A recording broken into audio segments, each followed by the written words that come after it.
Eh bien, bonjour, bonsoir à tous et bienvenue dans cette deuxième partie du cours magistral, enfin de résumé du cours magistral numéro 9 de développement de l'enfant et de l'adolescent, et nous allons parler des compétences numériques. Alors pour la première partie sur l'écriture et la rédaction, je vais mettre un petit lien dans la description pour que vous puissiez tout simplement y accéder facilement. Et donc, on se lance tout de suite dans les compétences numériques.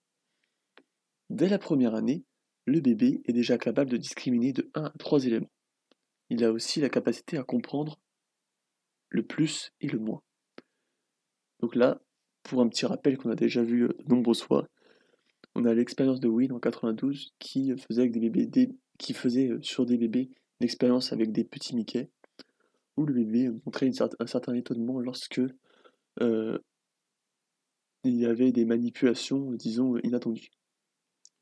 Donc le bébé réussit aussi à discriminer des quantités plus importantes lorsque leur écart est suffisamment important. Donc par exemple, entre un bol de 10 et de 20 bonbons, il va réussir à discriminer lequel contient le plus de bonbons.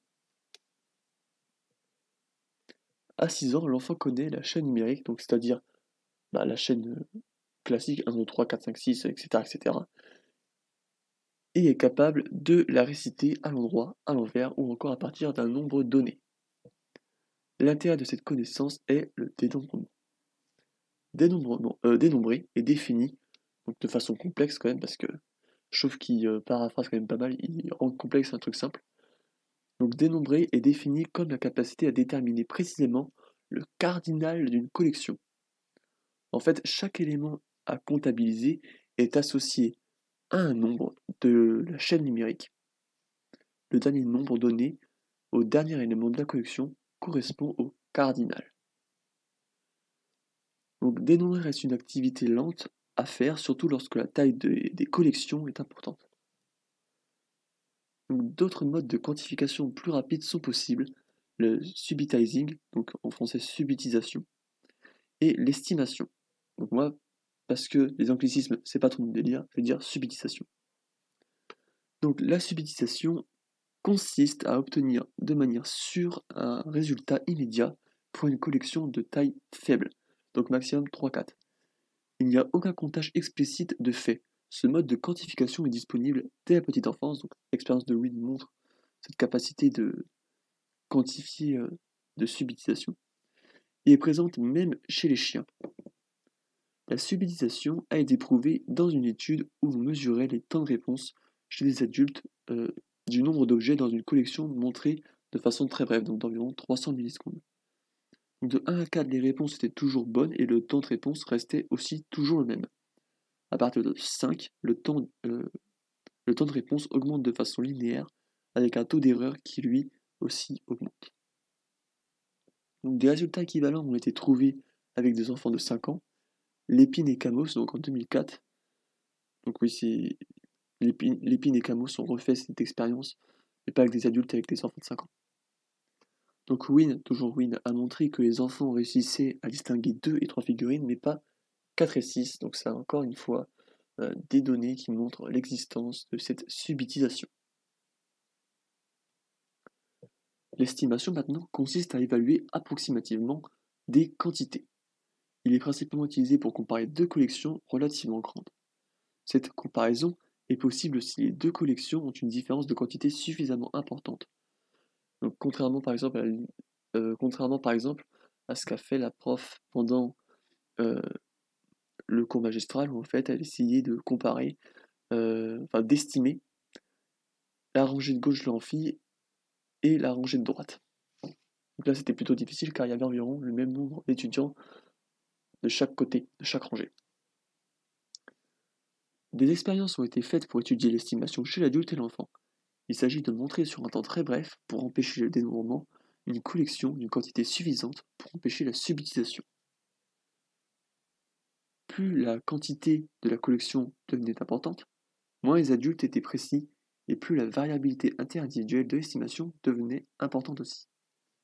Le plus souvent, les adultes sous-estimaient le cardinal de la collection. Autrement dit, le total de points, quoi. Alors pour les enfants, on a Chilier en 2002 qui a montré sur des enfants âgés de 6 à 9 ans environ les mêmes effets en utilisant des collections de 8 à 20 points sur qui était affiché sur un temps de 300 millisecondes. L'erreur augmentait avec le nombre de points, mais la précision augmentait avec l'âge. Le comptage était défini par Leal et Villette en 2018 comme une évaluation des quantités reposant sur un marquage successif de chaque élément. Il se base sur 5 principes donnés par Gell-Mann et Yalistel en 1978. Donc on aurait le principe de correspondance terme à terme, donc il s'agit simplement de donner un seul nombre par personne. Si on donne 8 et 9 à un même objet, c'est sûr que pour le cardinal final, ne va pas être bon. Principe de l'ordre conventionnel, il s'agit de respecter l'ordre de la chaîne numérique. Donc on ne fait pas 7, 4, 8, 6. Principe de cardinalité qui signifie que le dernier nombre donné correspond au total de la collection. Principe d'abstraction, le comptage reste le même quelle que soit la collection.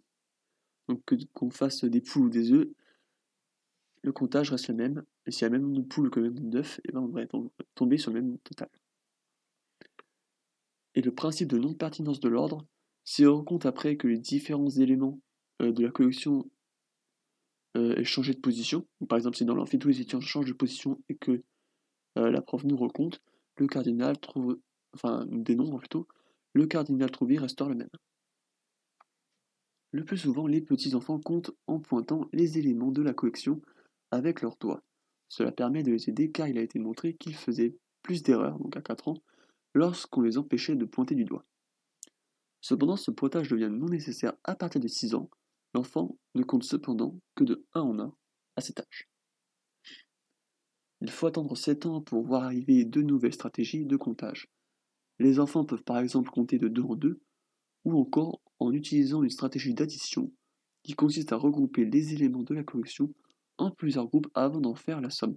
Donc, par exemple, si dans l'amphi, on additionnerait le nombre d'étudiants pour chaque rang. Une étude de 2005 a montré que cette stratégie d'addition s'étendait avec l'âge, passant de 20% des enfants la pratiquant à 11 ans à 50% des enfants la pratiquant à l'âge de 13 ans. Certaines connaissances conceptuelles sont nécessaires à l'enfant pour pouvoir effectuer un comptage, la compréhension de l'égalité ainsi que l'utilisation de signes numériques. Donc les signes numériques, oui, donc analogiques ou arbitraires. Donc oui, oh, pardon, je me suis un peu paumé, je croyais qu'il y avait autre chose après, mais je me suis un peu paumé, donc je reprends. Donc oui, donc on a deux types de signes numériques, analogiques et arbitraires.